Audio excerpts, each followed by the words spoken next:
ಜಾನುವಾರು ಗಣಿತದಲ್ಲಿ ನಮ್ಮ ಜಿಲ್ಲೆಯಲ್ಲಿ 13,93,000 ದೊಡ್ಡ ಜಾನುವಾರುಗಳು, 14,59,000 ಕುರಿ ಮತ್ತು ಮೇಕೆಗಳು ಇದಾವ ಅಂತ ಹೇಳಿದ್ವಿ. ಅದ್ರ ಜೋಡಿ ಪೋಲ್ಟ್ರಿ 26 ಲಕ್ಷ ಅಂತ ಮಾಡಿದಾನೆ, 26 ಲಕ್ಷ.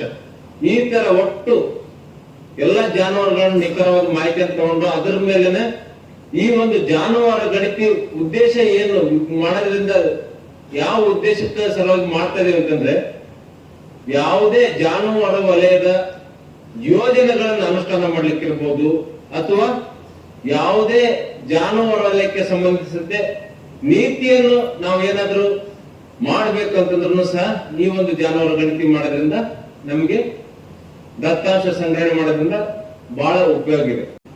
ನೀವು ಮಾಡ್ತಾ ಇರೋದು ಒಂದು ಬಹಳ ಇಂಪಾರ್ಟೆಂಟ್ ಸರ್ವೆ. ನಿಮ್ಮ ಡಿಪಾರ್ಟ್ಮೆಂಟ್ದು ಒಂದು ಅಸ್ತಿತ್ವ ಇರೋದು ಈ ಒಂದು ಸೆನ್ಸಸ್ ಮೇಲೆ.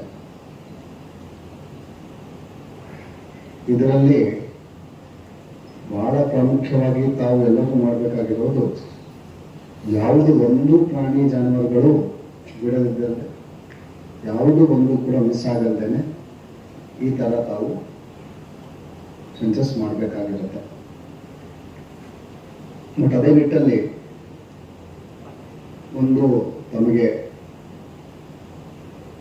ಸಲಹೆ ಕೊಡಲಿಕ್ಕೆ ನಾನು ಇಷ್ಟಪಡ್ತಾ ಇದ್ದೀನಿ. ನಾವೆಲ್ಲರೂ ಗೊತ್ತಿರ್ಬೋದು, LST ಡಿಸೀಸ್ ಆದಾಗ ನಿಮ್ಮ ಈ ಸೆನ್ಸಸ್ ಮೇಲೆ ದೊಡ್ಡ ಡಿಸ್ಕಷನ್ ಆಗಿದೆ. ನಿಮ್ಮ ವ್ಯಾಕ್ಸಿನೇಷನ್ ಎಷ್ಟು ಕೊಟ್ಟಿದ್ದೀರಾ, ಎಷ್ಟು ಆಕ್ಚುಲಿ ಸೆನ್ಸಸ್ ಅಲ್ಲಿ ಎಷ್ಟು ಜಾನುವಾರುಗಳಿದಾವೆ ಅಂತ ಅನ್ನೋದು ಇದರ ಮೇಲೆ ದೊಡ್ಡ ಚರ್ಚೆ ಆಗಿತ್ತು.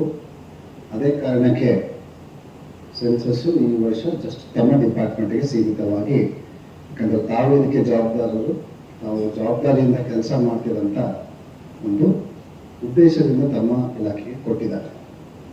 ಸೊ ಸೆನ್ಸಸ್ ಅಲ್ಲಿ ಯಾವುದೇ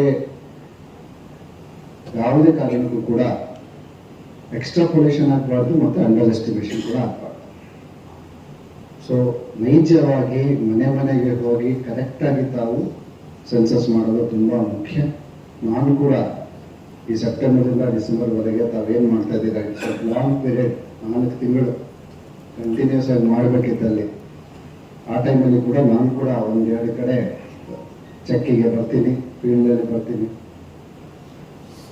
ಹೇಳಕ್ಕೆ ಇಷ್ಟಪಡ್ತೀನಿ ಏನಂತಂದ್ರೆ, ಈ 4 ಮಂತ್ಸ್ ತಾವು 300 ಜನ 300-350 ಪ್ಲಸ್ ಏನು ನಮ್ಮ ವರ್ಕ್ ಫೋರ್ಸ್ ಇದೆ, ತಮ್ಮ ಹೆಲ್ತ್ ಕಡೆ ಕೂಡ ಗಮನ ಕೊಡಬೇಕಾಗುತ್ತೆ.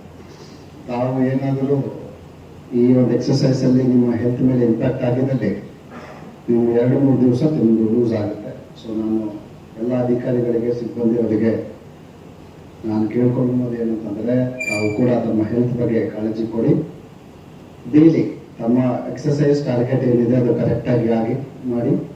ವರ್ಕ್ಶಾಪ್ಸಲ್ಲಿ ನಿಮ್ಗೆ ಏನೇ ಡೌಟ್ಸ್ ಇದ್ರೂ ಕೂಡ ನಮ್ಮ ಡಿ ಅವರಿದ್ದಾರೆ, ಟ್ರೈನರ್ಸ್ ಇದ್ದಾರೆ, ಅವ್ರು ಹೇಳ್ತಾರೆ ತಮಗೆ.